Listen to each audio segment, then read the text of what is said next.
What if the King of England was secretly influencing government decisions?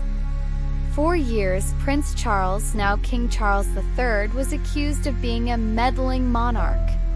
He wrote secret letters to politicians, pushed for climate policies, and used his royal position to speak on controversial issues. But was he overstepping royal boundaries or saving the planet from disaster? Today, we uncover the most divisive royal debate of our time. Is King Charles III a dangerous meddler, or is he the environmental hero Britain never knew it needed? Like, share, and subscribe before we continue the untold royal story.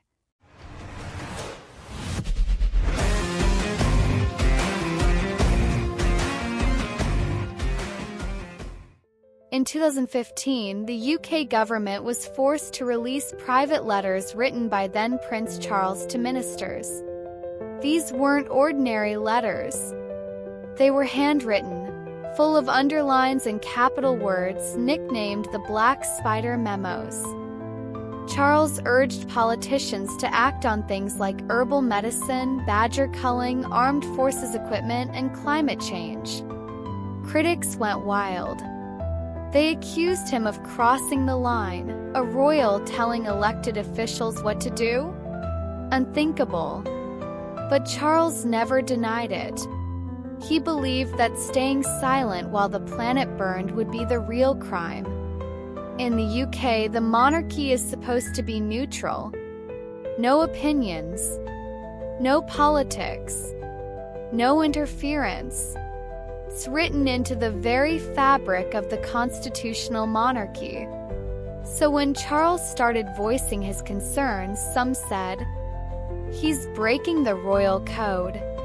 But others asked, what's the point of having a king if he can't care about the future? Charles argued he was only raising issues, not making laws. But to critics, that sounded like a royal excuse. Charles was preaching about the environment long before it was cool. In the 1970s, while the world laughed, he warned about plastic waste, air pollution, and the dangers of modern farming. He spoke of climate change before most politicians even knew the term. He built eco-villages, supported organic farming, and created one of the greenest royal estates in the world. Reporters saw him as a visionary, but others called him an out-of-touch eco-zealot who used his privilege to push personal beliefs. So which is it? Rumors swirled that Charles met with prime ministers behind closed doors, more than any other royal. What did they talk about? Climate policies? Military budgets? Or something else? Some insiders say he tried to influence laws. Others insist he was just expressing concern. The truth? We may never know. 'Cause royal conversations with ministers are kept secret by law. And that secrecy has only fueled the fire. When he became king, many wondered, would Charles finally be silent?